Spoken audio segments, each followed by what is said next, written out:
Testosterone builds up. Tyson versus Botha, Saturday, January 16th, live on pay-per-view. On TCI, call and order today. It's tonight with Fred and Vince, 11 Eastern on CNN.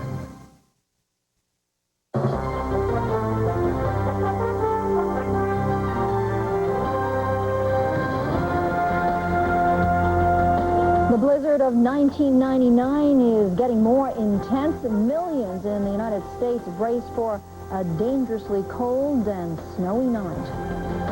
And if President Clinton gets his way, the U.S. military could get a $12 billion shot in the arm next year.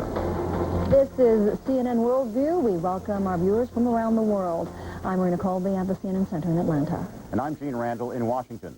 A severe winter storm is pounding much of the United States. Across large parts of the Midwest and increasingly in the East, it is rough going. It has been snowing all day in some places, though at times there has been sleet. The storm is expected to last the night, just as millions of holiday travelers try to make their way home from the holidays. Some airports are closed, thousands of flights are canceled. The roads pose a dangerous challenge as well. Places that escaped heavy snowfall could be in for freezing rain tonight. A blizzard warning is in effect across much of the state of Michigan, and it's not expected to get much better tomorrow. CNN's Ed Garston reports from the heart of the storm. Well, Gene, in the last hour since I spoke with you, the wind has certainly picked up. The road conditions much worse. The kind of snow here is not the white fluffy stuff that we'd like to see. It's this granular stuff that isn't very good for packing, but it does drift. You can see the wind just pelting me out here on the dock of Cobo Center, where workmen are furiously trying to put the finishing touches on the Detroit Auto Show. As you said, there are blizzard warnings in effect already. Anywhere in the Detroit area between 4 and 7 inches have fallen. 7 inches particularly at Detroit Metro Airport, which is not closed, but there are not very many flights coming or going, and folks should check with their airlines if they were hoping to leave Detroit or come to Detroit. Thank goodness the folks here are very familiar with driving in winter conditions. There have been no reported fatal accidents. A lot of fender benders. The Auto Club has helped about 2,000 people already, but the conditions are expected to get much more worse before they get better, and then as the temperatures rise, they are expecting some sleet, which should create even more problems come morning. Ed Garston, CNN reporting live from Detroit. The blizzard of 99 is making roads impassable despite the constant work of snowplows. The mayor today pledged to keep the city up and running, but also said it would be a good idea if people kept off the streets. This weather is extremely dangerous. We urge all Chicagoans to stay indoors if at all possible. Avoid unnecessary travel, both for your own safety and to make it easier for our plows to do their work. If you must travel, dress warmly, use public transportation if possible. CTA buses and trains are running, though there naturally have been delays because of the weather. Chicago's O'Hare Airport has completely shut down. Officials aren't even predicting yet when they will reopen. And as you can imagine, it has been a nasty and very dangerous day for highway travel. Kathleen Koch reports from a rest stop on the Pennsylvania Turnpike. Kathleen? Well, Marina, it has been quite a day here in Breezewood, Pennsylvania, where several highways converge with the Pennsylvania Turnpike. The salt trucks and the snow plows got started early this morning trying to keep the roads clear despite all the snow and the sub-freezing temperatures. Truckers heading west into the face of the storm stopped here in Breezewood. They were fueling up their rigs. They said that they were handling the roads better than some of the cars that they saw slip sliding around them. You just get a lot of, the cars, like we got that rollover down there, he passed me, it was a ways back. He was moving right along in Hammer Lane, and then I seen him up here, he's upside down, so they get a little, they just get too excited up there. Extremely slippery, and I really shouldn't be out here myself. Why are you? Because I need to feed my family. Well, if anyone tonight thought that they had made it through free and clear, think again. The I-word ice is in the forecast with sleet due to start here in about 3 hours, followed by freezing rain around midnight. They're saying we could have accumulations of about an inch on the road, so driving will be very treacherous. And they're saying we could have power outages in this area of the same magnitude as those that hit Virginia and North Carolina after that very devastating Christmas Eve snowstorm. This is Kathleen Cope reporting live in Pennsylvania. Back to you. Kathleen, how are the people coping with the weather? Well, they're coping, actually, a lot of them, I believe, by staying in. Obviously, it's a Saturday, and people don't want to be out in this unless they have to. So traffic is fairly light. We have seen, as we said, a lot of truckers out. But, again, there have been some fender benders, some spin-outs on the Pennsylvania Turnpike. But with the light traffic, I think that has decreased the seriousness of any accidents that might be out there. And is the media or the police advising that people stay in, and are people adhering to that very significantly? Indeed, they are, and they're also advising those who go out, obviously, if they have to, be very careful on the bridges, be very careful on the ramps. Those are the places that tend to freeze first. And, of course, if you have to be out in this, be prepared to have that snow shovel in the trunk, have that blanket, have some food, and a cell phone in case you get stuck. Good advice. CNN's Kathleen Cope reporting. The weather over the next 24 hours will determine the travel plans of millions of holiday travelers. CNN's Rose Stabler joins us with the weather forecast. Rose? Bernie, the good thing about this storm system is it's going to move out pretty rapidly tomorrow, but for this evening, you do need to stay off the roads. This is the radar summary. All the area in blue is snow. The pink is the ice. These are the most dangerous areas to drive in. And in the southeast, the same system has caused severe weather in the form of thunderstorm activity. Now, this shows you the area of low pressure. It's centered over northern Illinois, and we've got snow extending from Minnesota into New York State. The very dangerous areas are the areas in pink from Ohio into Tennessee, and this rapidly developing ice storm that's been moving from the Carolinas now moving into Virginia. And as we go to the south, we've got another problem as this very cold air moves into the warm Gulf Coast region. What we've got are very strong thunderstorms extending from Atlanta, where they've dissipated some, but they've increased in intensity from south of Atlanta all the way to east of Panama City, around Apalachicola, Florida, out into the Gulf of Mexico. And we have isolated cells of thunderstorms from Savannah to north of Orlando. So if you're driving in the south, you're going to have a different sort of problem in the form of strong thunderstorm activity. Gene? Thank you, Rose. In Canada, 5 children are among the dead in a New Year's avalanche in northern Quebec. A wall of snow plunged down a hill and smashed into a crowded school gymnasium. Ben McCarthy of ITN has more on what happened and the effort to find out why. The avalanche happened during a fierce storm, and in seconds, tons of snow had engulfed the school gym, where 500 people were celebrating the new year. 9 are now known to have died in the tragedy, and 25 have been injured. The remote Inuit village of Kanjik-Suanujuak in northern Quebec has a population of just 600. It only has 1 doctor and 2 police officers. Villagers who'd escaped the avalanche had to dig through 3 meters of snow to reach their friends and relatives who were trapped. A sniffer dog was used to try and find the victims as rescue teams who were flown in continued the search in temperatures of minus 20 degrees Celsius. The injured were taken to hospital by air. 12 are said to be seriously hurt. There's no clear idea of what caused this New Year disaster, but people who were at the party in the gym say they thought the firing of guns to celebrate the New Year may have started the avalanche. Ben McCarthy, ITN. When CNN WorldView returns, America's troops could be getting a pay raise thanks to an about-face by their commander-in-chief. And something new is turning up in cash registers and pocketbooks throughout Europe. Please stay tuned.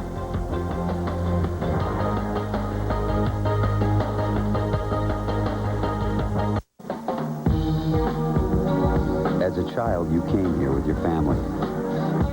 Your parents showed you the mountains, and you saw no limit to how high you could go. Funny how what started as a vacation grew into a passion and eventually led to a career with a company that's taken you to the top of the world many times over. But you had your challenges along the way, like keeping an international organization focused and motivated, or structuring the acquisition of a key competitor. At Arthur Andersen, we help people make those kinds of decisions all the time. And that helps them focus on whatever it is that got them wherever they are, which in some cases can be extremely important. Arthur Andersen, helping in ways you never imagined. 24-hour non-stop headlines from CNN Headline News. Around the clock and around the world every half hour. With all the day's top stories every 15 minutes. Up to the minute weather forecast. Business and consumer news. Market updates. Sports scores and highlights from around the league. Plus lifestyle and entertainment news. News when you want it. News on demand. 24-hour non-stop headlines from CNN Headline News. One of the year's most critically acclaimed documentary series, the unforgettable true story of the world taken to the edge of destruction.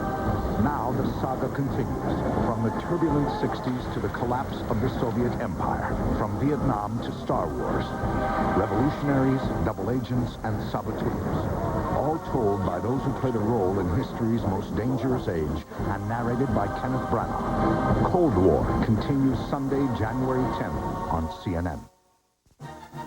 Tonight on CNN's Larry King Live, an encore presentation of a very special show on aging with President Jimmy Carter, Hugh Downs, and the Reverend Billy Graham. Tonight, 9 Eastern on CNN.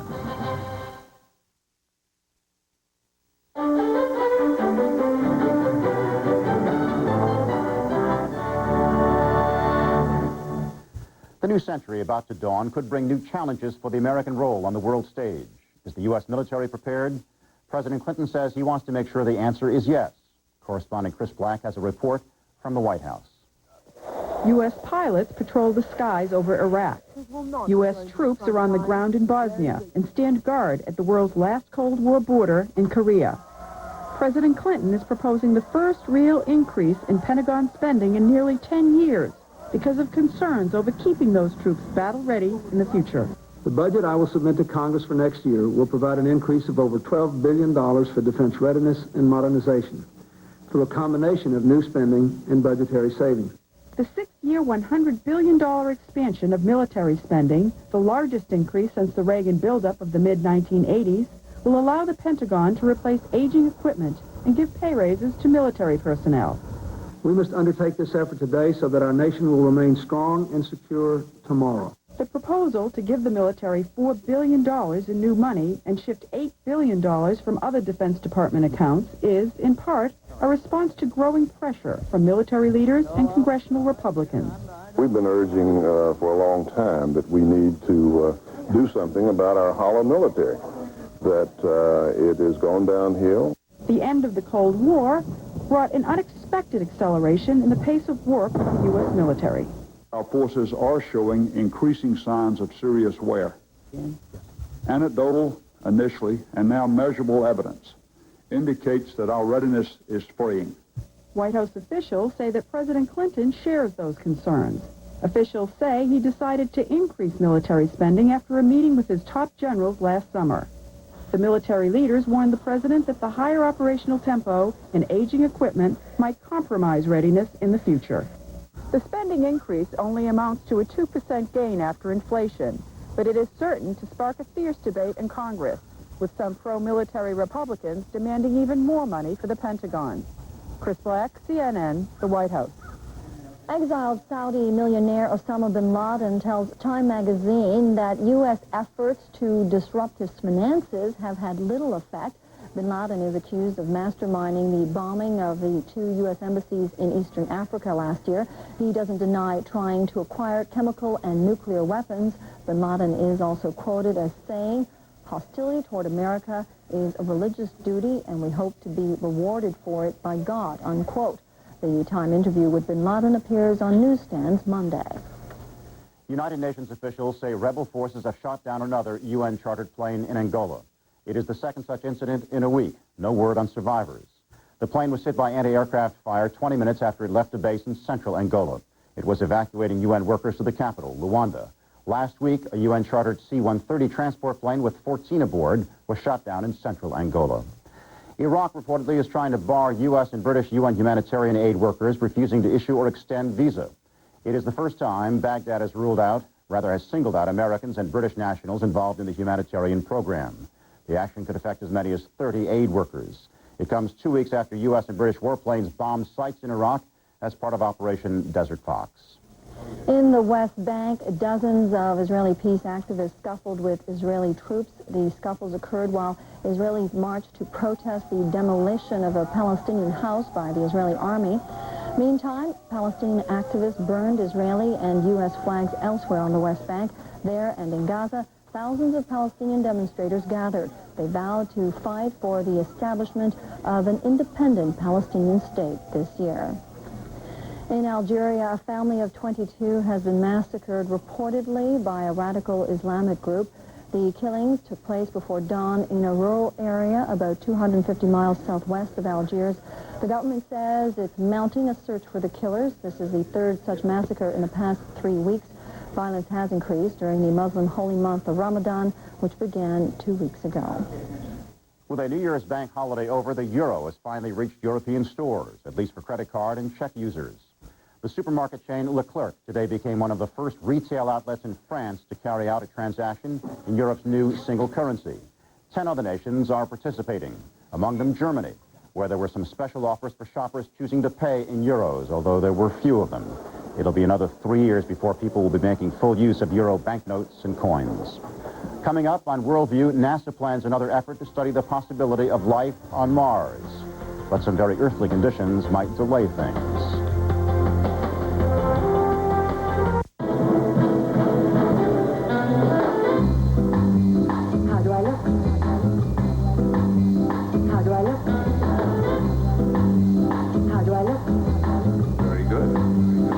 I'm amazed. I am a pretty stylish girl. The new Volvo S80.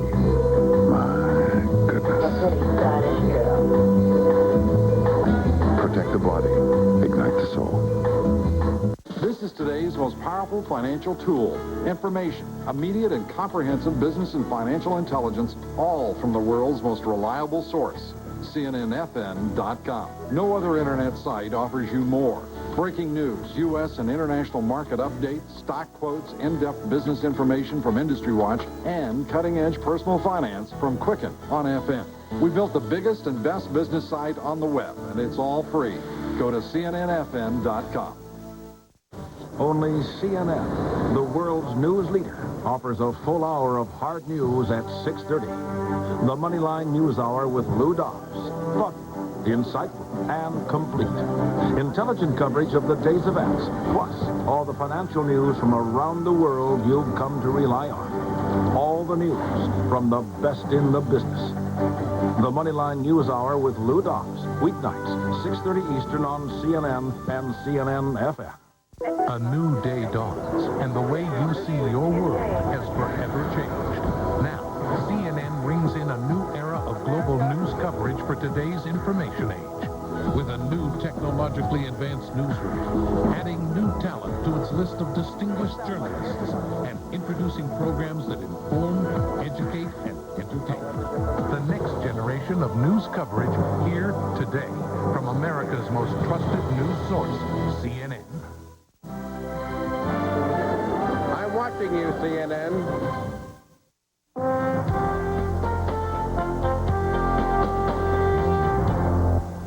Storms moving toward Florida threaten tomorrow's scheduled liftoff of the Mars polar lander. NASA says there's only a 30% chance the launch will go off as planned.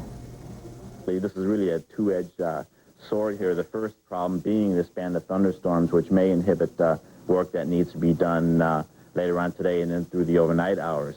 The second part is a cold front, which is behind this band of storms, and it's that cold front that right now is forecasted to move through the area very close to when our window is supposed to be tomorrow afternoon. So we will be watching that cold front as well. With that cold front, we could expect more storms to develop. So it's not going to be it's going to be a very active weather day. The lander and two smaller spacecraft will search the planet's south pole for water, the basic ingredient necessary for life. CNN's John Zarella has more on the mission. A canyon carved through the surface of Mars. A fissure running down the side of a crater. Evidence scientists believe that eons ago, water was abundant on Earth's next-door neighbor. This is really the search for where all the water went that we think once existed and flowed on the surface of Mars. It's gone somewhere. If it didn't all evaporate into space, planetary geologists believe the most likely place to find water is at one of the planet's poles. So this next NASA mission to Mars will place a lander on the planet's south pole. This will be the first time we've ever been to a polar area on Mars, and it is hoped that this lander will discover ice in the soil. Finding water would be a blockbuster discovery because water must be present for even primitive forms of life to evolve. The polar lander can't detect life, but its instruments can sniff out the ingredients necessary to get life started. We'll scoop up some of the soil either on the surface or down a few inches or down a foot or two, and we'll bring it over and we'll dump it into an instrument. The soil samples will actually be cooked in NASA versions of easy bake ovens. If there's ice in the soil, it will melt and turn to water vapor that can be detected by onboard instruments. Even before it lands next December, the vehicle may make history. A camera will snap images of the descent through the atmosphere and the landing. We're hoping that that has both the scientific and cultural impact that the lunar landing images did. Once on the ground, the vehicle will spend 90 days scraping and digging the Martian soil and snapping pictures of its polar surroundings. There's no cute little rover on this mission, but scientists say the polar lander could make an even bigger splash than Pathfinder if it strikes water on Mars. John Zarella, CNN, Cape Canaveral, Florida. The latest concern for a U.S.-Australian team intent on circling the world in a balloon is weight. Organizers say with 3 pilots, the balloon will be too heavy to rise safely. It may come down to a coin toss to decide who stays behind. The balloon is scheduled to leave early Monday from Australia after almost a week of delays because of weather and equipment failures. When we come back, other thrill seekers in Australia. Stay with us.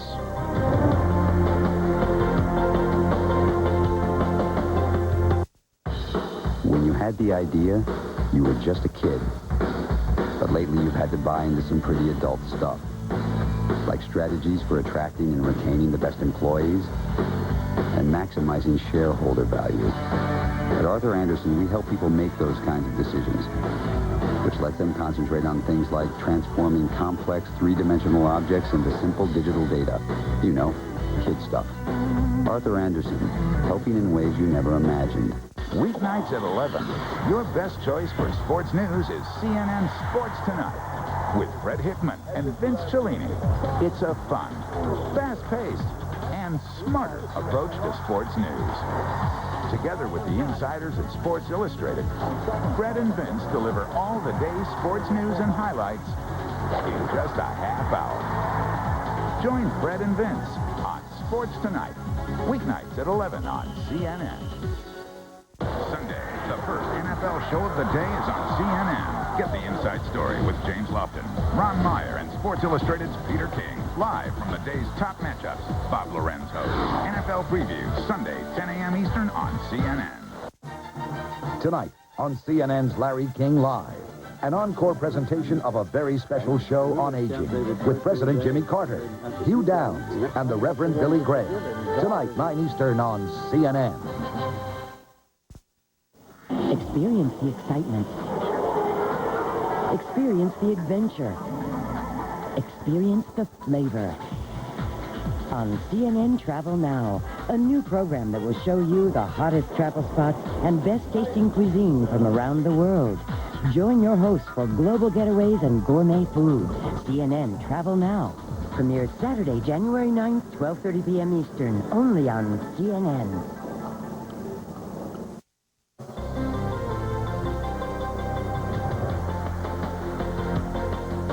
Just ahead on CNN, reliable sources, and Howard Kurtz has a preview.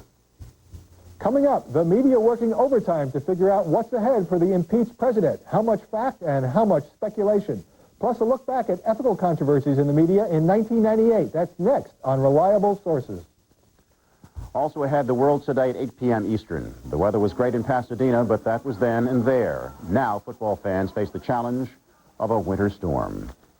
That winter storm is being called the blizzard of 1999, creating a lot of headaches for holiday travelers in the United States. And to see where the storm is moving, here's CNN's Rose Stabler. Rose? Thank you, Maureen. Let's take a look at the clouds over the U.S., and this clearly shows you a storm system. Bright white clouds indicating very high cloud tops, which produce storm conditions. And the area of low pressure that's causing all of this is moving, I would say, from northern Illinois into Wisconsin, clearly delineated front. and fast clearing behind that as cold high pressure is moving in behind this system. As we fly through this system, you can see the snow from the Great Lakes, the ice, and then the snow ending just to the north of the proper southeast states, and then just to the north in here in the Carolinas into Virginia, we have an ice storm developing, so very hazardous conditions through the Carolinas into Virginia as well. The good thing, the storm system moving out of here in the morning, we're going to be seeing the snow moving rapidly from the Great Lakes into the northeast, into New England. Heavy rain tomorrow along the mid-Atlantic coastline, lighter rain into Florida. And then by Monday morning, the remnants of the storm will be mainly over northern New England, while most of the nation will be seeing fair skies. We'll see a little bit of rain along the stationary portion of this frontal system near Brownsville, Texas, and some isolated snow over Montana. But for the most part, by Monday morning, the storm should be out of here, leaving very cold air behind, as overnight lows tonight are cooling down significantly. The models have cooled them down as that frontal system is pushing farther and faster to the east than anticipated. We're going to see milder temperatures over Florida, but temperatures at 30 and below for overnight lows, with high temperatures for tomorrow warming up not much at 30 or below, with the exception of the west coast and also over the Florida peninsula. Marina?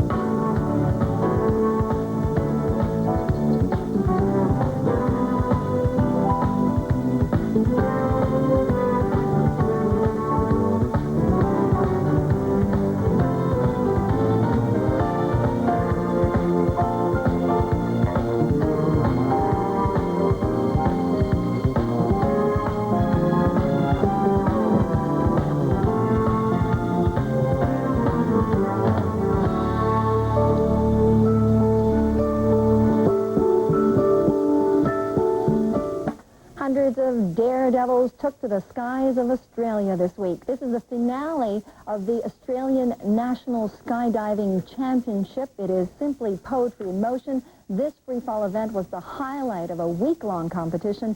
The top performers in this lofty arena go on to compete against the world's top skydivers next fall. And that's all for this edition of WorldView.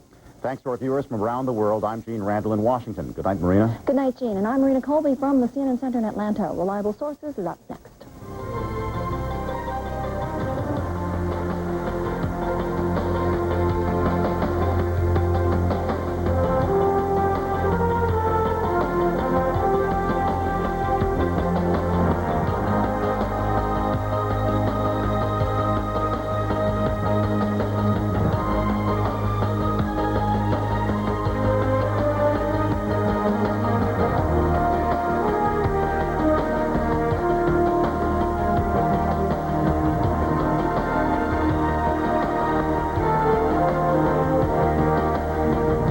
Closed captioning is brought to you by Bell Atlantic, your guide through the wiles of communications.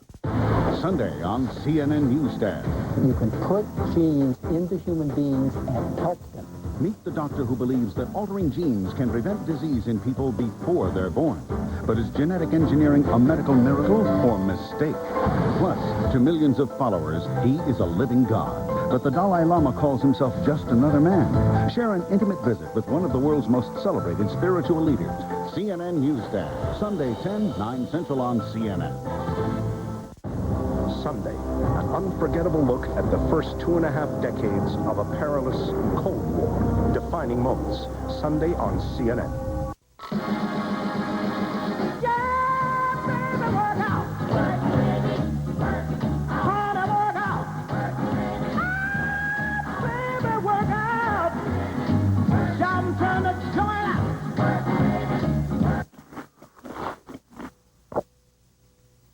Mike Tyson is back. Tyson versus Botha, Saturday, January 16th, live on pay-per-view. On TCI, call and order today.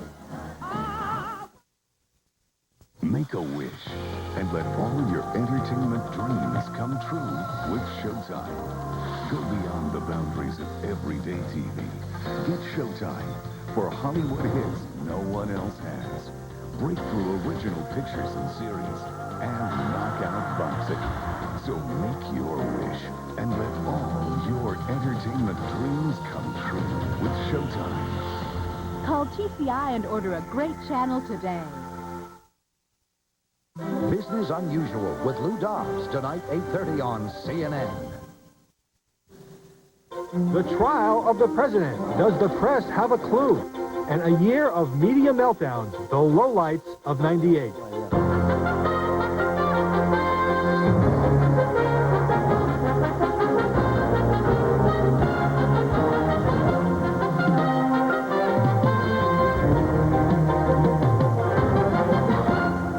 Welcome to Reliable Sources, where we turn a critical lens on the media. I'm Howard Kurtz, along with Bernard Kalb. After impeachment, what next? A censure? A trial? How long will it last? Will there be witnesses called, like Monica Lewinsky? No one really knows, but that hasn't stopped the media from engaging in a frenzy of speculation. Confused about what happens now? You would be if you tuned into this. Top Republican and a top Democrat in the U.S. Senate have tentatively agreed to begin Mr. Clinton's impeachment trial in less than 2 weeks. And they say the trial itself could be over in just 2 weeks.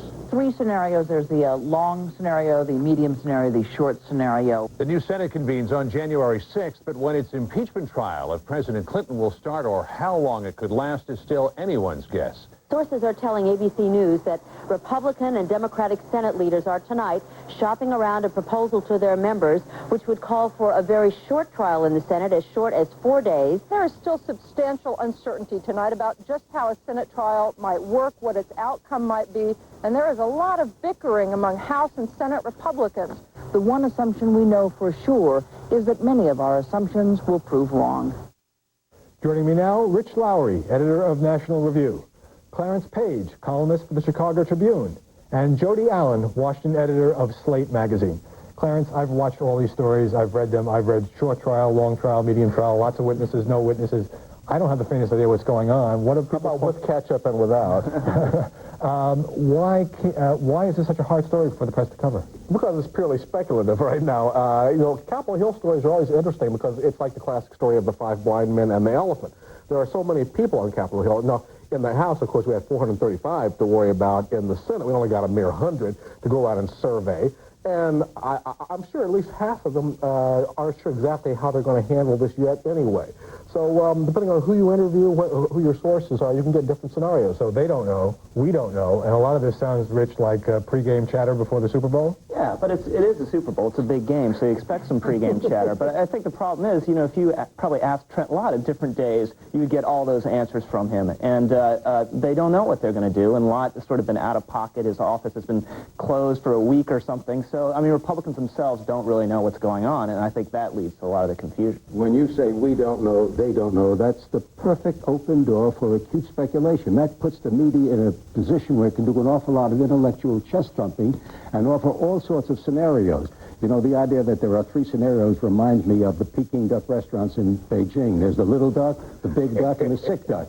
There are 3 restaurants like that, and there are 3 scenarios, and I suspect that before the gavel is wrapped, if it ever comes to a wrapped gavel on the Hill, we'll have many more scenarios and speculative Shakespearean playwrights as how the president may or may not be tried or censured or whatever. But, Jody, the conventions of the press is we need a headline every day, even if it's fluid, even if it's unclear, even if we don't know how it's going to come out. We've got to write something, and they've got to have a headline on it. So is that part of what's driving this? Oh, yes, but, that doesn't mean these stories aren't so. If you look at them, there's no question that every one of these scenarios is, in fact, being promoted by one or another interest. And it is kind of interesting to see how those lines are forming. So the stories are not just speculation. They are aligned closely with one or another interest. It's interesting, for example, to see that both the far right and the far left at the moment appear to be pushing to have a full trial. The far left because they think that Clinton will be exonerated, and the far right because they think he will, end up being convicted, at least in the public mind. So you could say that it's bad to have all these stories, but it's really what happened. Jody raises a good point, though. Jody makes a good point. These scenarios are shorthand for the dynamics of Congress. Indeed, conservatives are pressuring Republicans. You'd better not let him off the hook. You better not have a short trial. We want to drag this thing out. We want to hang him out to dry.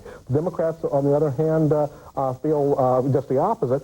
all of them really on Capitol Hill, let's get this thing over with because it's a real hot potato. They're worried about repercussions in the future. I mean, that's exactly right about the competing interests. And a couple days this week, you'd have dueling stories in the newspaper. One newspaper will report the Senate trial is going to have witnesses because that's what Henry Hyde and the Judiciary Committee Republicans were saying. Right. Another story would say, no, there are not going to be any witnesses because that's what the Senate was saying. So these are competing interests, but it's an important story, and it's not an illegitimate headline. I think the story should be leading the newspapers because, you know, we're talking about a trial that could possibly, very remote possibility, but possibly remove the President of the United States from office. That's a huge story. The media is throwing a lot of calories at us, very few vitamins. But the fact remains, no homework is done later. Nobody engages in journalistic archaeology, let me say 3 or 4 weeks down the pike to take a look at what was offered the American public and what was right and what was wrong.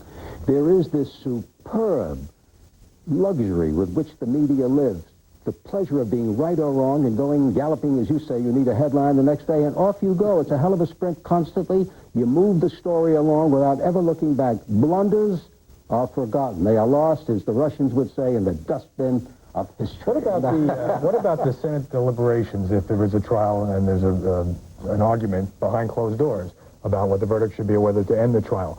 Brian Lamb of C-SPAN has written to the Senate asking this be allowed to be open. After all we've gone through, should this take place behind closed doors? Is it more of a jury trial or is it more of a political trial that people should be able to see?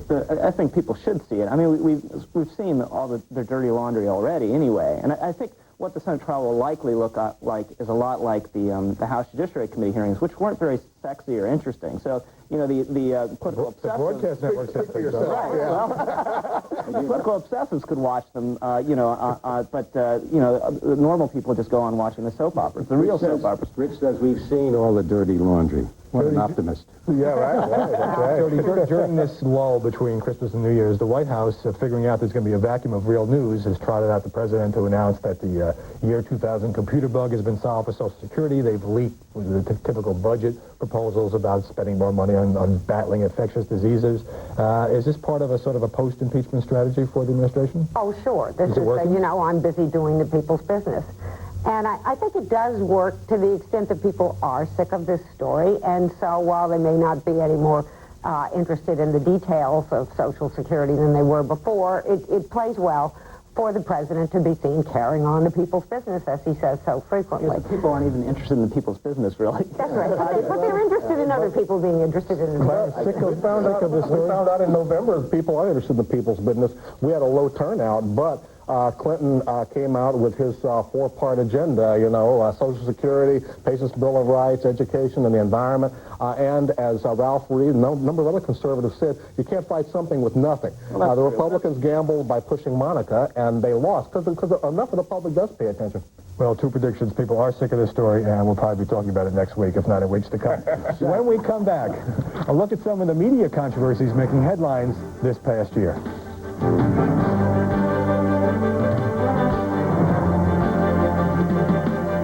So, Chris, have you ever had trouble finding someone's phone number? Oh, yeah, especially when I don't know the area code. Well, you're going to love 1010-9000, the only number you need for directory assistance. How does it work? Just dial 1010-9000, tell the operator whose number you want and where they live. That's all there is to it. Sounds easy. They'll even dial it for you with no connection charge. They thought of everything. It was my idea. 1010-9000, directory assistance for everyone in America. Experience the excitement. Experience the adventure. Experience the flavor. On CNN Travel Now, a new program that will show you the hottest travel spots and best-tasting cuisine from around the world. Join your hosts for global getaways and gourmet food. CNN Travel Now. Premieres Saturday, January 9th, 12:30 p.m. Eastern, only on CNN. President Gerald Ford, Jay Leno, President Bill Clinton, Mike Wallace, President George Bush, Jerry Seinfeld, Michael Jordan, Tom Cruise, George Clooney, Queen Noor, Tom Hanks, Dan Rather, Hillary Clinton, Celine Dion, Bette Midler. No wonder he's #1 in primetime talk. Great guests, great talk. President Jimmy Carter, Larry King Live, weeknights on CNN. Today's most powerful financial tool is information. No other website offers you more cutting-edge personal finance resources than Quicken on FN. And it's all free. Go to cnnfn.com, the financial network. Tonight on CNN's Larry King Live, an encore presentation of a very special show on aging with President Jimmy Carter, Hugh Downs, and the Reverend Billy Graham. Tonight, 9 Eastern on CNN.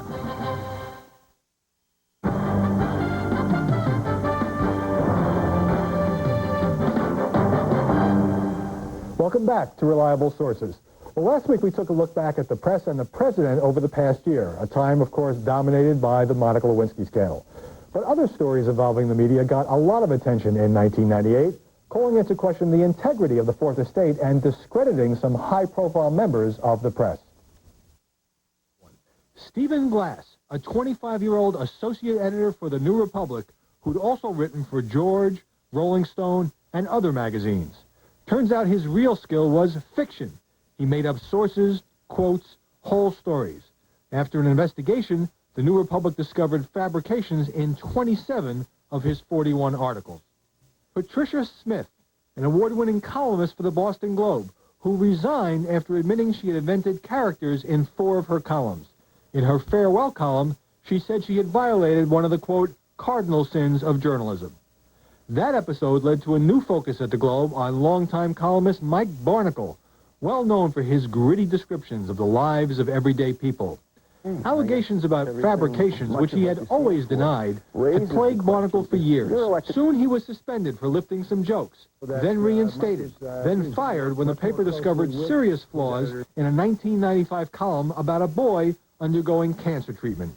Barnacle's 25-year career at the Globe was over, but he did not go quietly or contritely. All I know is that I believed the story as it was told to me at the time. Now, clearly, the weight of all this became just too much for the Globe to carry any longer. I understand that. And there was Operation Tailwind, CNN story claiming that American troops had used a deadly nerve gas sarin on defectors in Laos during the Vietnam War. The story touched off a firestorm. An outside investigation by attorney Floyd Abrams concluded the allegations were not supported by the evidence. CNN retracted the story along with Time magazine, which had run an article with the original charges. In the end, 2 producers, April Oliver and Jack Smith, were dismissed. Executive producer Pam Hill resigned. Correspondent Peter Arnett got off with a reprimand, claiming he had contributed not 1 comma to the story.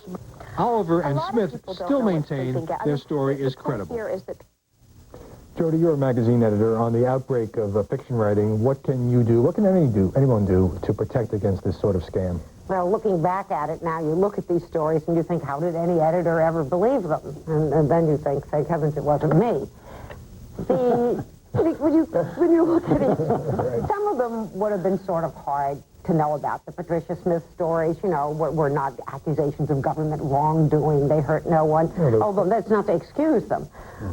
When you get to something like Tailwind, I mean, there is a story that, when you look at it, is so full of fudge it could stock a candy store. And in fact, Rich Lowry, the CNN Tailwind fiasco, which was approved in advance by the chairman and the president of CNN, isn't that the worst of all the things we've looked at here because it was kind of a complete systems failure? It is, and you know, what sort of links the Smith and Barnacle and Glass incidents is they're all kind of human interest stories in a way. I mean, Glass was never reporting about a bill in front of Congress, which is why he'd never be caught. It was all sort of attitudinizing and color. But Tailwind was a real event, and I think a crucial part of that was ideology out of control in a way. April Oliver, you know, came to have this sort of Oliver Stone view of the military as nefarious and conspiratorial and capable of anything. So, you know, if the facts didn't justify her story, she thought that was more evidence of how evil the military was and how it was covering things up. And, you know, she was a hard-driving reporter, so people believed her and didn't check it out enough. Do you think, for example, Howie has just recapitulated the, how shall I say, the blunders of 98. 99 will not escape this blunder because it's built into the system. When you have the ratings race, the competition race, the profit search race, and so forth, they're going to be the one-source stories of the particular fiction writers that will lead to something that is particular drama. It's hard for me to believe that whatever self-purification the media will go through this year, you know, beating their breasts saying we goofed on this and we goofed on that, do you for a moment believe that the media will be goofless in 99? Well, we'll be kind of like Kurt Vonnegut once said, you know, we'll learn from the mistakes of the past so we can do a better job of making them in the future. We'll learn from the mistakes of the future. There you go. You know, no, I think, you know, we learned lessons from each of these episodes. I think the CNN story is complicated, but most everybody agrees that there was a desire, not just on the part of April, but a lot of people at all levels for this story to be right because there was a lot of time pressure at the time to unveiling CNN's newsstand, et cetera, et cetera. I mean, people can look at a lot of different aspects. It's a 30-year-old story. Yeah, 30-year-old story, but, you know, there was pressure to get this big story out to help to inaugurate this new CNN newsstand feature and this new alliance with Time Magazine. I should mention, Clarence, that April Oliver and Jack Smith continue to insist that the story was accurate and that CNN caved by retracting the conclusion. Which clouds the matter, but when you go back that's okay, and you look at the evidence, it does not seem to be there. I want to say a little something about the Boston Globe situation. I know all the principles involved. It pains me, it breaks my heart. But as a columnist, I know how one can get into this confusing situation of making up colorful characters for a column. Jimmy Breslin was accused of it on a number of occasions, and the columns were so good nobody seemed to care. Breslin himself gave a very good argument on the NewsHour this year. Essentially, it boils down to, is the reader in on the joke or not? When the late Mike Royko made up Slats Grobnik, everybody knew that was a fictitious character. That was Mike's alter ego. But some of these clients were clearly passed off as real people. That's right. Had first That's right. That it was not a joke. Absolutely, it was not a joke. I think that little rule got lost somewhere in the mix there. The two lessons that jumped out at me, one is be awfully suspicious of the terribly telling story, the perfect quote. The Church of George Herbert Walker Christ. Right. I mean, you know, why didn't we all say, wait a minute? Wait a minute. Why is it in the phone book? Right. And then the other thing, when people just don't talk perfectly. I know, and so that comes to the second thing. Television ought to always be very careful to show the question that was asked as well as the answer. When you see April Oliver's questions, where she's clearly leading on Admiral Moore, his answers in the context of the question give a very different impression. I think that would be a luxury because of time. I think you have to accept the responsibility that a serious reporter has set the question that elicits a reply up in an absolutely objective way rather than drawing a specific answer deep from the larynx of the person you're interviewing. Right. My question for us to consider for just a moment is, the media took these hits this year. What effect, if any, has this had on the media's image in the public, the media already being, shall I say, below lawyers, etc.? Lots of people think that we make it up or that we have ideological or other agendas. So it's very badly hurt. That's the danger of those gray areas. But the media always relates to us like they relate to Congress. They hate the media, but they like their own media, you know, because they still buy us. They still tune into certain shows. And so the consumer does decide. I still believe in that First Amendment, that marketplace of ideas. Part of our problem is that there is so much media. There's such an explosion that, like Howard said, there is so much competition. But that means we got to be even more careful. Okay, we got to get a break here. When we come back, we'll do some more picking over the wreckage of media blunders from 1998. Stay with us. A new day dawns, and the way you see your world has forever changed. Now, CNN brings in a new era of global news coverage for today's information age. With a new technologically advanced newsroom, adding new talent to its list of distinguished journalists, and introducing programs that inform, educate, and entertain. The next generation of news coverage here today from America's most trusted news source, CNN. You'd expect breaking news from CNN Interactive, but how about fashion, travel, entertainment, health and medical news, science breakthroughs, weather, plus links to CNN's great business and sports sites. No wonder PC Magazine calls it the web's most complete news source. CNN Interactive, a whole world of news and information on the World Wide Web. Get it all at CNN.com. One cop is over the hill. Guns, no jiu-jitsu, just bring him down. The other is over the edge. Do you really want to jump? Do you want to? See Mel Gibson and Danny Glover at their best in Lethal Weapon. Tonight at 8 on TNT. I'm watching you, CNN.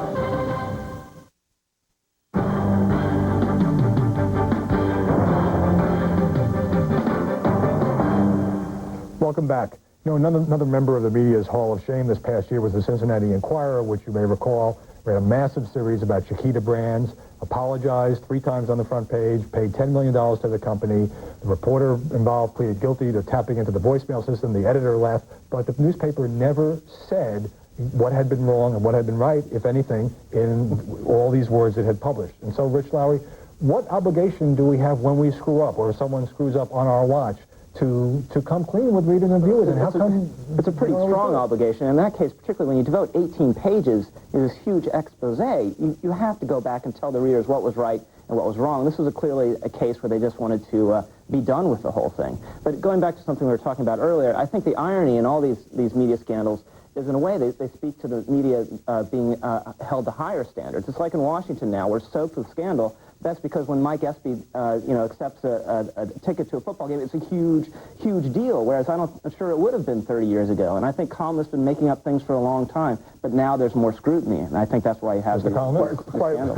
Yeah, which is good. We're not in the old Damon Runyon era. We are in a new era. Some people wonder if the era of the Jimmy Breslin's and Mike Roykos, those good old saloon-style columnists, may be over with the new multicultural nature of our cities and our population. I don't know, but I want to say something quickly about the Chiquita story in Cincinnati. What was interesting about that story was that there got to be a backlash against the Enquirer for apologizing. A lot of people said, well, maybe there still was something to this story. Maybe they caved into other pressures that were not journalistic, but more local, political, and economic. The big mystification in the Chiquita story is that the paper has not yet said whether the original articles are accurate. It has paid, what, $10 million to Chiquita? The fellow got fired. Was Mike Gallagher correct? Correct. But they have not said, are the articles valid? They have not repudiated the thrust and the accusations built into the articles.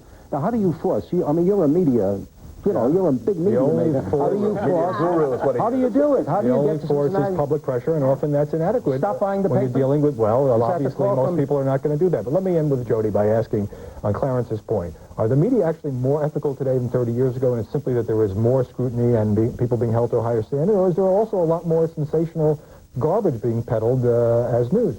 Both. I think if you go back to the days of yellow journalism, extra, read all about it, first front page, I think standards were lower. But I do think we went through a period of being more careful. And now with this heightened pressure and all these competitive things, face it, we have a scandal shortage. There are not enough real outrages out there. And so I'm afraid, with all the pressure for buzz, for hot stories, we get in trouble. Well, perhaps it's poetic justice for the media to be the target of a scandal-seeking press, since we'd like to inflict that on everyone else.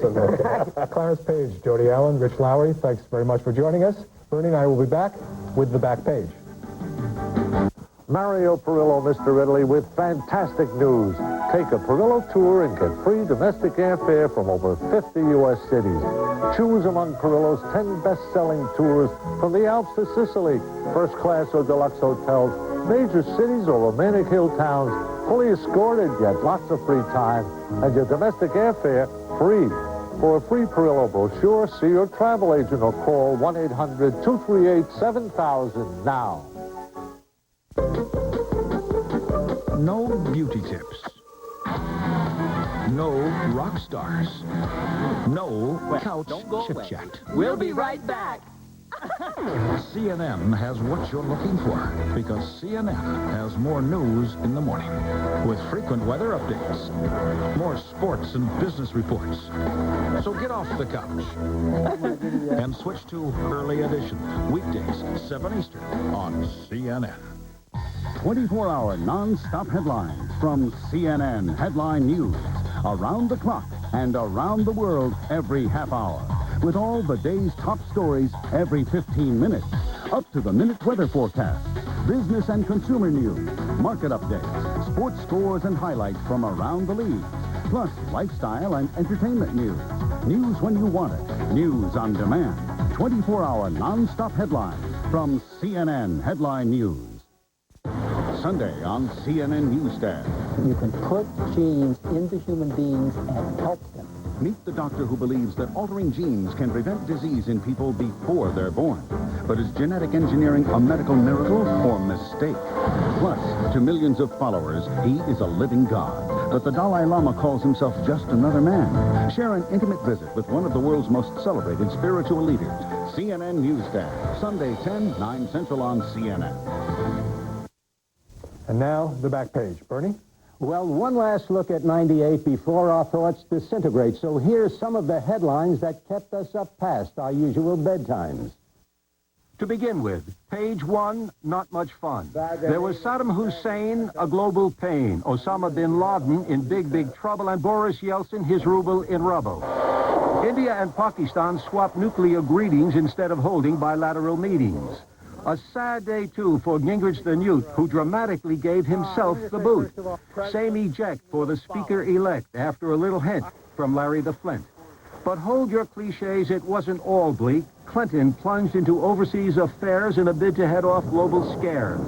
To Beijing, China for more than tea, to reduce tensions diplomatically. To Jerusalem, Gaza, and Ireland, too, the message the same, one piece, up to you.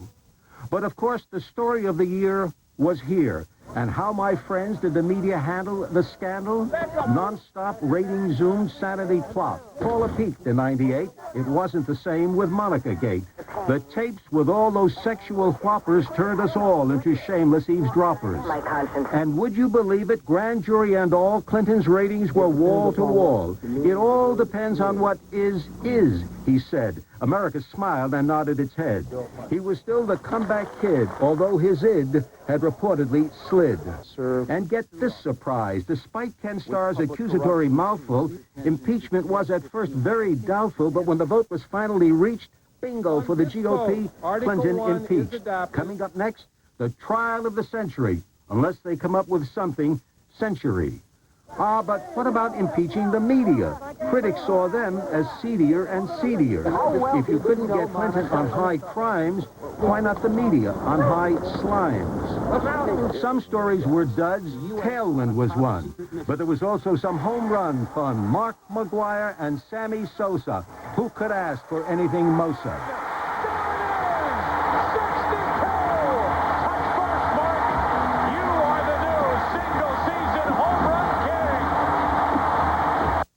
All these people love him or hate him, and the media, without any weeding, engage in a furious frenzy of feeding. In short, these stories kept millions from snoozing as they watched the evening newsing. And 99, keep tuned. Meantime, Happy New Year.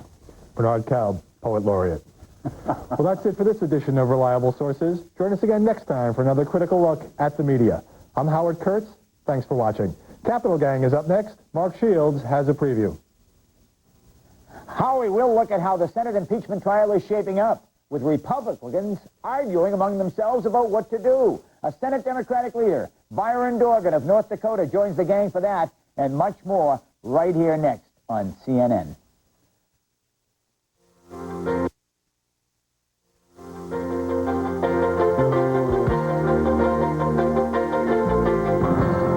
On Cold War. They are some of the world's most monumental events that shaped one of the most dangerous eras in history. A look back at the first 2.5 decades of peace, conflict, and war. From the unforgettable drop of the atomic bomb to the tragic killing fields of Vietnam. An extraordinary look at the Cold War, defining moments. Sunday, 8 Eastern on CNN. Sunday, share an intimate visit with one of the world's most celebrated spiritual leaders, the Dalai Lama. CNN Newsstand, Sunday 10, 9 Central on CNN. The poetry, the passion, the source.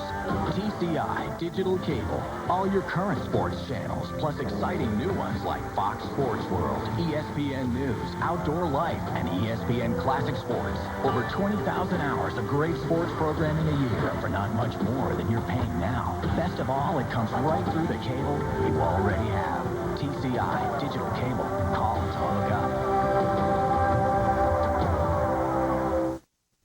up. There's a team we'd like you to join. Just like any team, we have a uniform you'll be proud to wear. Just like any team, everyone works together and supports each other in the field. And just like any team, all eyes are focused on the same goal. What team are we talking about? It's the team of dedicated technicians here at TCI. If you have an interest in technical services, we'd like to talk to you. And remember, just like any team, we play to win.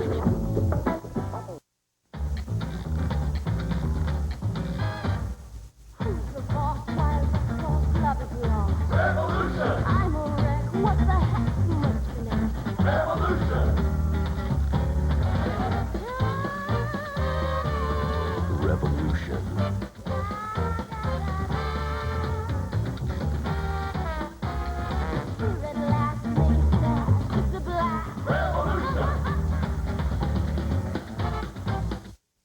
To thank you for being a TCI customer, we're inviting you to join TCI Rewards. It's a program that rewards our valued customers like you. To join TCI Rewards for free, all you have to do is call, and you'll start earning points toward unique merchandise from your favorite channels. There's even a way to earn points toward lowering your cable bill just by continuing to be a TCI customer. It's easy, it's fun, it's free. And if you call now, we'll even give you 50 bonus points. So call 1-800-658-0895 and join TCI Rewards today. Line News Hour with Lou Dobbs, weeknight 6:30 Eastern on CNN. Live from Washington, the Capitol Gang.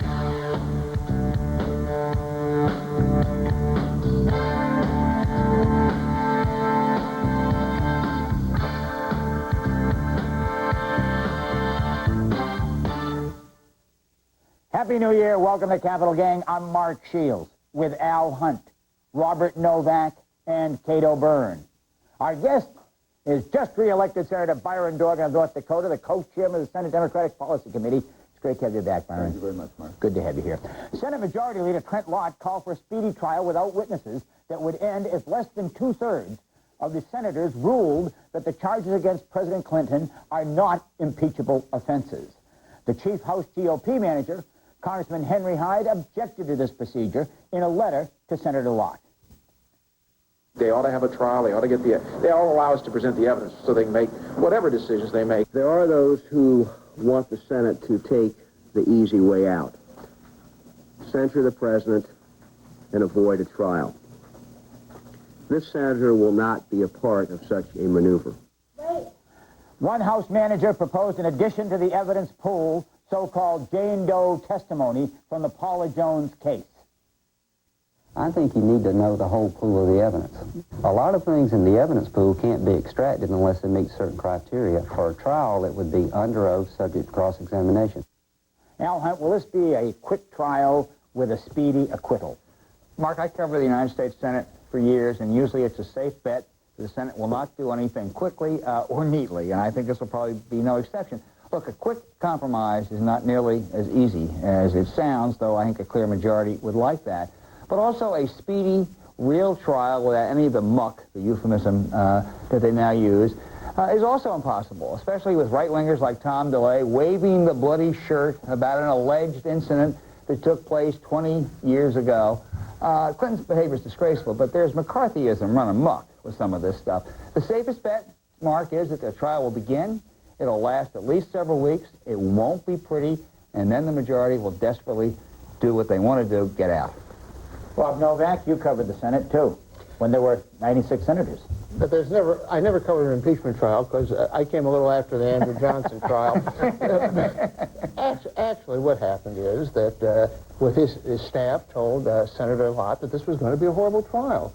It was going to be very bad for him, very bad for the Republicans, and so he was music to the ears of the Democrats in the White House. He starts talking about no witnesses, and then this terrible procedure that Henry Hyde rightly objected to, that very early in the procedure, to have a vote that if you don't get two-thirds vote, they don't even get to present their evidence. Now, there was a tremendous objection to that, not only from the House managers, but from many Republican senators. So the idea of having a non-trial with no witnesses and something that's cut off in 4 days, I don't think that's going to happen. There was an impeachment of the president, and I think there is a strong motivation to carry it through, even if he is acquitted. Byron Dorgan, you're one of the jurors. This is Trent Lott's first big test. Do you think there will be a speedy trial?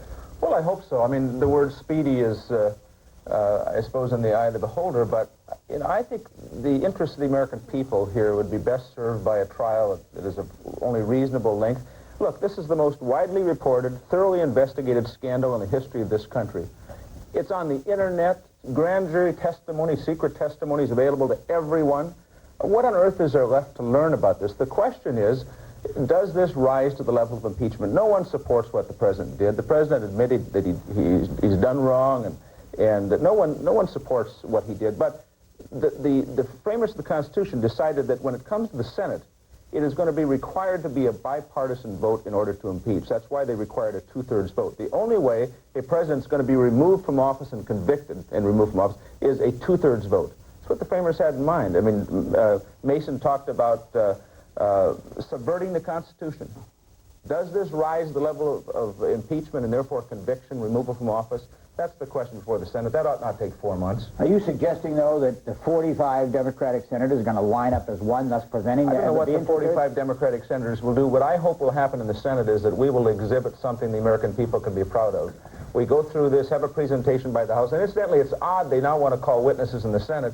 They didn't need witnesses when they impeached him in the House. So that's kind of an odd thing, but I hope that the American people will look at the Senate and say that was a thoughtful way they dealt with this, and in the end that it will be a bipartisan decision. Is that, Cato Byrne, is that Trent Lott's objective, to have it regarded by history and by the country as a well-done process? Well, it should be, and if the Senate meets its constitutional obligation, which is to hear the evidence, they will be well regarded. There's not an expectation at the moment that the president will be convicted, but at least the president ought to, for the first time, confront the evidence and the law that's been arrayed against him, that the vote in the House deserves a presumption of legitimacy. Look, the House managers are more familiar with the evidence than anybody else on Capitol Hill, more familiar than Trent Lott is.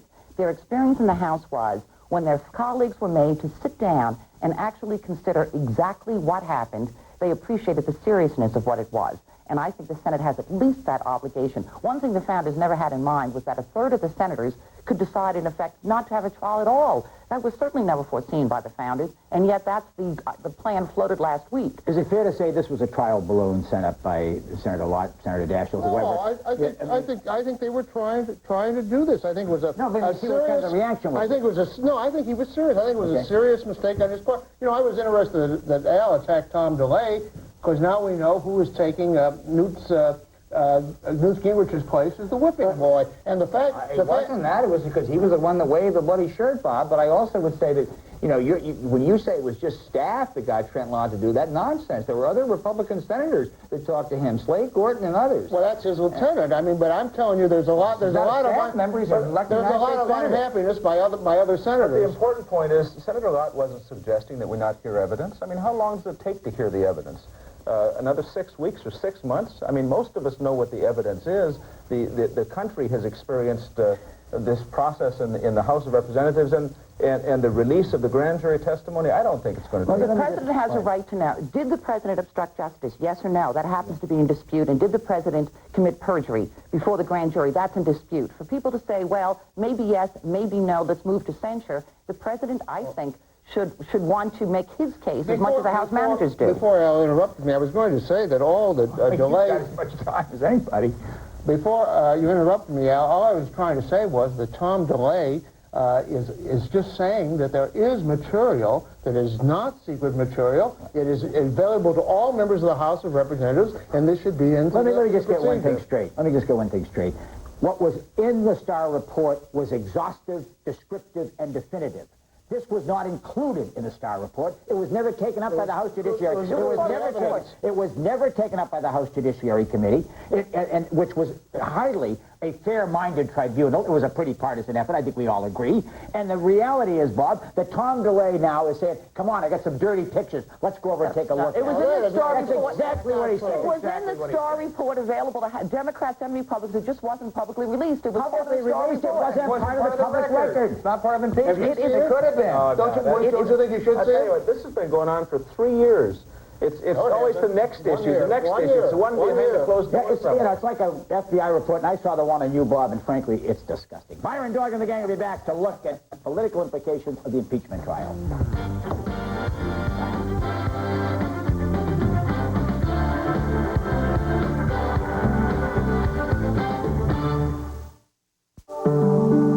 When was the last time you were serenaded off the coast of Italy?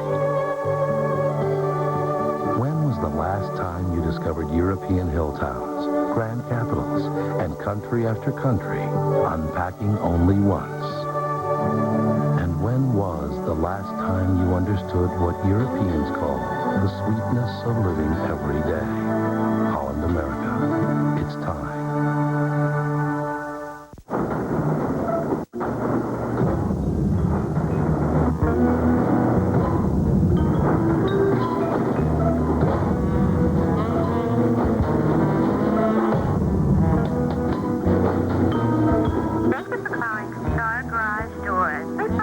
normal business hours. Bye-bye. Give your customers the help they need whenever they need it with a self-service website by IBM. If you could accompany your data on this trip overseas, the experience would be alarming. Local carriers handing it to national carriers, over to cable carriers, until you don't know who has your data. Unless you send it through here, with the one and only company that owns the entire network, local, national, and international. So you know who has your data. OnNet from MCI WorldCom. This is today's most powerful financial tool. Information, immediate and comprehensive business and financial intelligence, all from the world's most reliable source, CNNFN.com. No other internet site offers you more. Breaking news, U.S. and international market updates, stock quotes, in-depth business information from Industry Watch, and cutting-edge personal finance from Quicken on FM. We built the biggest and best business site on the web, and it's all free. Go to CNNFN.com. TBS Destination Sunday. Sunday on National Geographic Explorer. Montserrat. Volcanic eruptions have made this island a paradise lost. On National Geographic Explorer. Sunday, 7 Eastern, only on TBS Destination Sunday.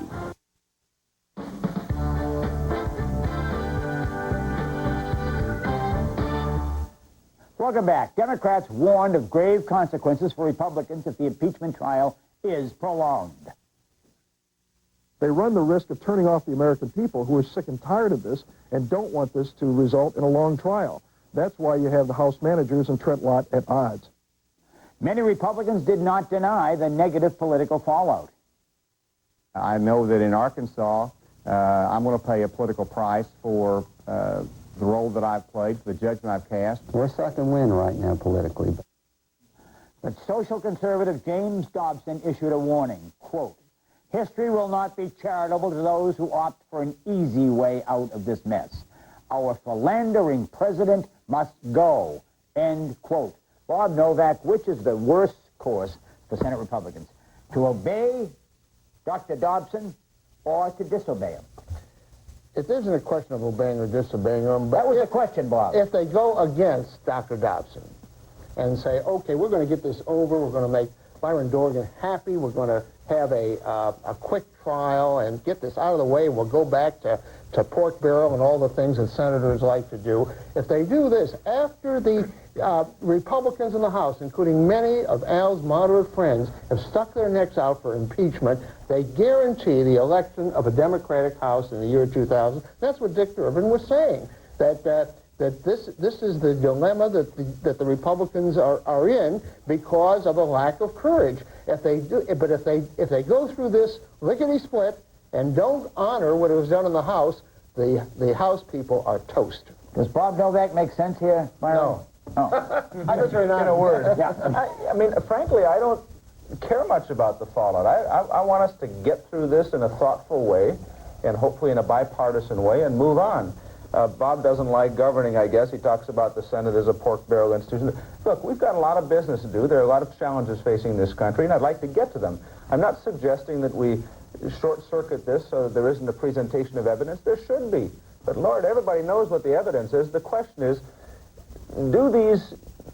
does this behavior rise to the level of impeachment or removal from office? The Senate's going to make a judgment on that sooner or later. I suppose we can go 5 months and then make a judgment later. That's probably good for those who watch this and report on it. I don't think that's good for the American people. Why punish the American people with a 5-month trial? Look, Kate O'Brien, Susan Collins, Republican Senator from Maine, I thought made a good point there. She said, you get testimony in front of you, it's just on paper. I'd like to see the witnesses and see which ones I believe. Isn't that an argument for having witnesses before the Senate? I think Senator Susan Collins has a point. The behavior that the senator delicately talks about, the question is, does that behavior by the president amount to multiple felonies?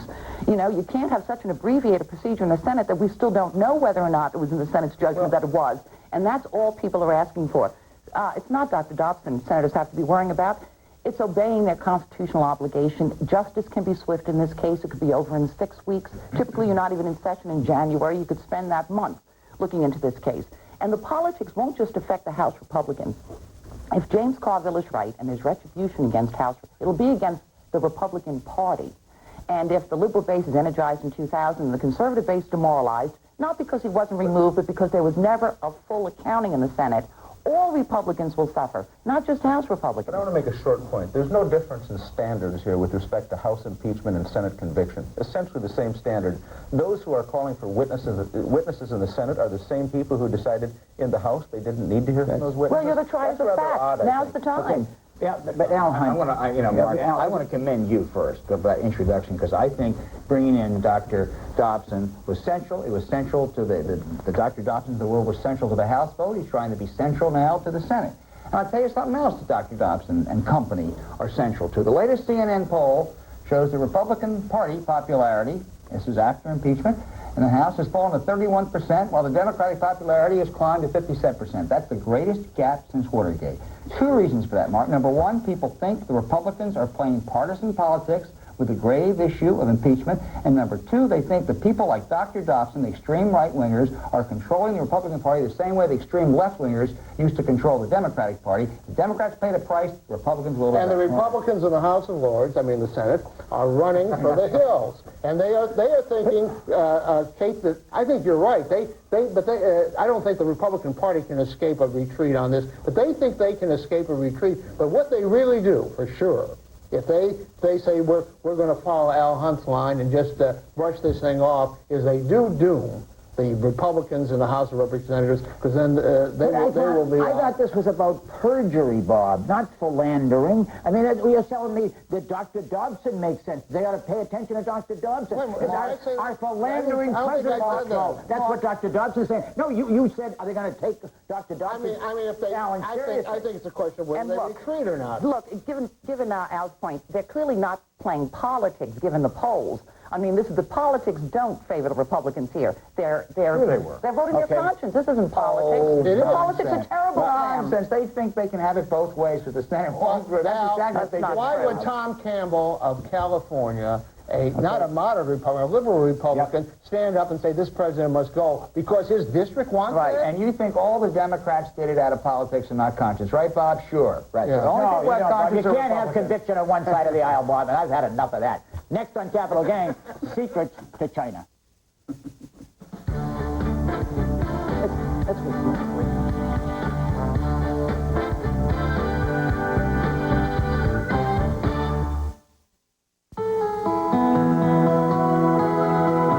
Sprint is creating a world of unlimited possibilities.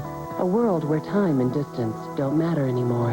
Call 1-800-PIN-DROP now and switch to Sprint Unlimited. You get unlimited calls every Saturday and every Sunday for one monthly fee. And your weekday calls are just $0.10 a minute. Anytime, anywhere.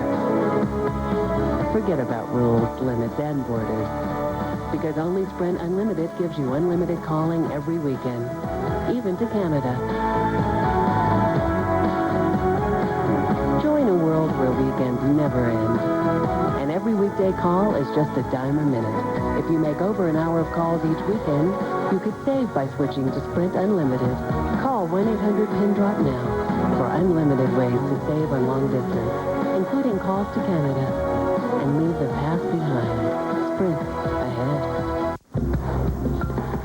President Gerald Ford, Jay Leno, President Bill Clinton, Mike Wallace, President George Bush, Jerry Seinfeld, Michael Jordan, Tom Cruise, George Clooney, Queen Noor, Tom Hanks, Dan Rather, Hillary Clinton, Celine Dion, Bette Midler. No wonder he's #1 in primetime talk. Great guests, great talk. President Jimmy Carter, Larry King Live. Weeknights on CNN. Sunday, the first NFL show of the day is on CNN. Get the inside story with James Lofton, Ron Meyer, and Sports Illustrated's Peter King. Live from the day's top matchups, Bob Lorenz hosts NFL Preview, Sunday, 10 a.m. Eastern on CNN. Only CNN delivers an hour of hard news at 6:30, plus all the financial news from around the world you've come to rely on, from the best in the business. The Moneyline News Hour with Lou Dobbs, weeknight 6:30 Eastern on CNN and CNN FM. I'm watching you, CNN.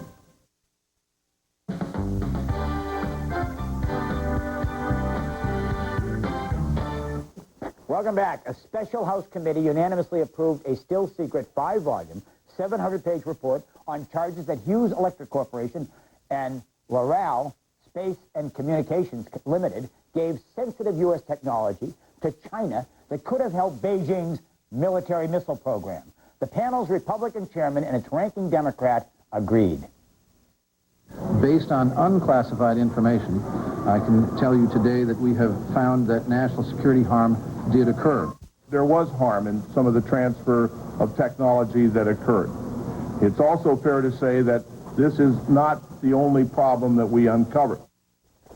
The official Chinese reaction, sheer fabrication.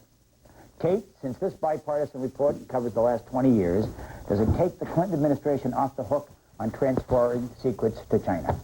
Mark, we won't know until the report is declassified, which, given the evidence now of serious harm to national security, certainly should happen.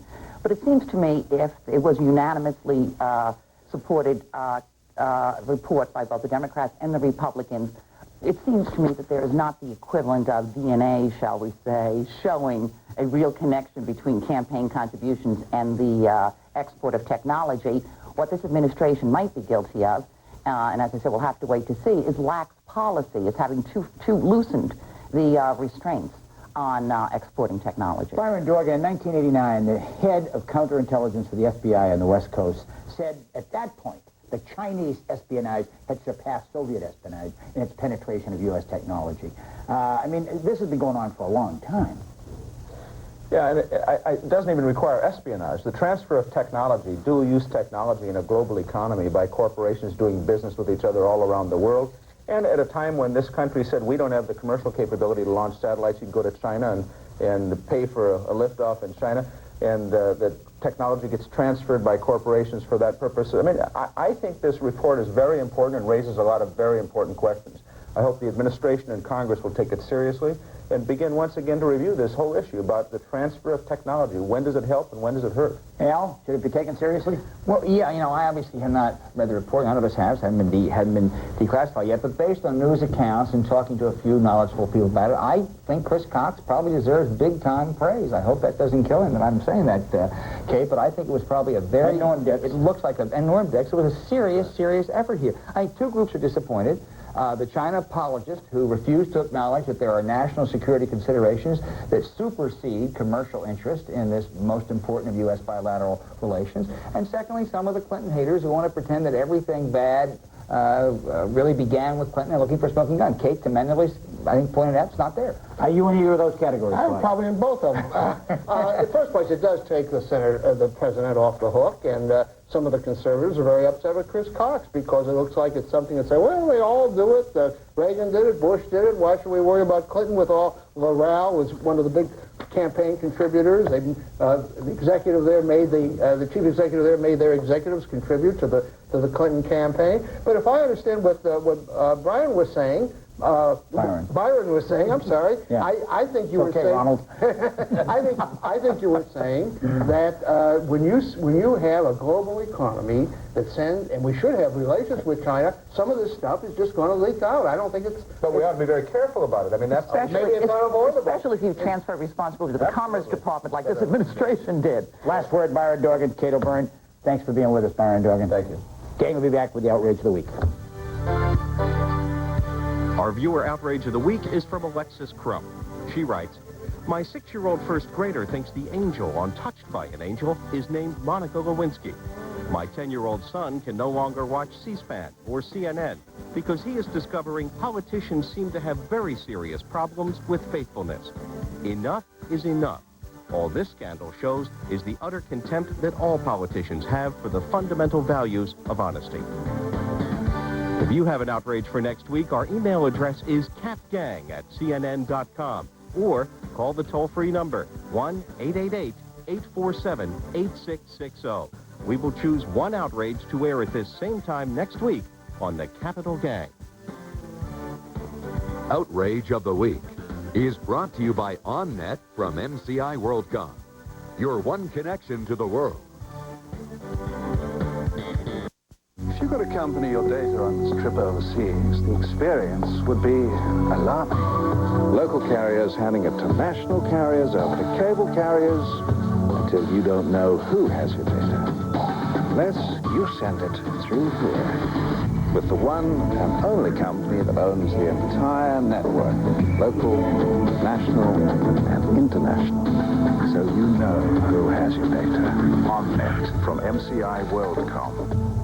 A new day dawns, and the way you see your world has forever changed. Now, CNN brings in a new era of global news coverage for today's information age. With a new technologically advanced newsroom, adding new talent to its list of distinguished journalists, and introducing programs that inform, educate, and entertain. The next generation of news coverage here today from America's most trusted news source, CNN. Sunday on CNN Newsstand. You can put genes into human beings and help them. Meet the doctor who believes that altering genes can prevent disease in people before they're born. But is genetic engineering a medical miracle or mistake? Plus, to millions of followers, he is a living God. But the Dalai Lama calls himself just another man. Share an intimate visit with one of the world's most celebrated spiritual leaders. CNN Newsstand. Sunday, 10, 9 Central on CNN. And now for the outrage of the week. In 1996, Newt Gingrich's Republican House and Democratic President Bill Clinton teamed up to pass welfare reform. That law, which ended any supplementary benefits to mothers on welfare who had another baby. Pro-life liberals, led by Catholic Charities and the American bishops, warned that one inevitable consequence would be an increase in abortions. Pro-life conservatives chose to back Gingrich and Clinton and stay silent. It turns out the pro-life liberals were right. A Rutgers University study shows 1,400 more abortions in New Jersey under this new welfare law. Bob Novak. President Clinton routinely laid a wreath on the grave of the only other impeached president, Andrew Johnson. Now, Johnson is in today, says the Washington Post. So in the impeachment debate, Congressman Jesse Jackson Jr. said Johnson also was impeached by, guess who? Partisan Republicans. Today's conservative-based Republican target is not Bill Clinton. It's second Reconstruction. In 1868, it was about Reconstruction, and in 1998, it's still about Reconstruction. How's that, Congressman? Andrew Johnson was a racist Southern Democrat who opposed black political rights. Some comparison. Well, you never criticized China. Cato Byrne. This week, Chief Justice Rehnquist criticized Congress for burdening the federal courts by federalizing local crimes. Congress and the President, Democrats and Republicans alike, seek good public relations by appearing tough on certain offenses when state courts are perfectly capable of handling such local crime. There are plenty of federal crimes, like perjury and obstruction of justice, for Congress to attend to without clogging the federal courts with car theft and child support cases. Mark, the most notable achievement of the otherwise miserable 105th Congress was the 15% increase in funding for the National Institutes of Health as a start on doubling research funds in the next 5 years. But the current draft of the Clinton budget contains only a minuscule boost for NIH. There is no better investment than medical research. Government support makes America the envy of the world, and this is a rare chance for a Clinton presidency legacy. This would be bad policy and dumb politics. This is Mark Shields saying goodnight for the Capital game. Next on CNN, Sports Tonight, with the exciting start of the National Football League playoffs.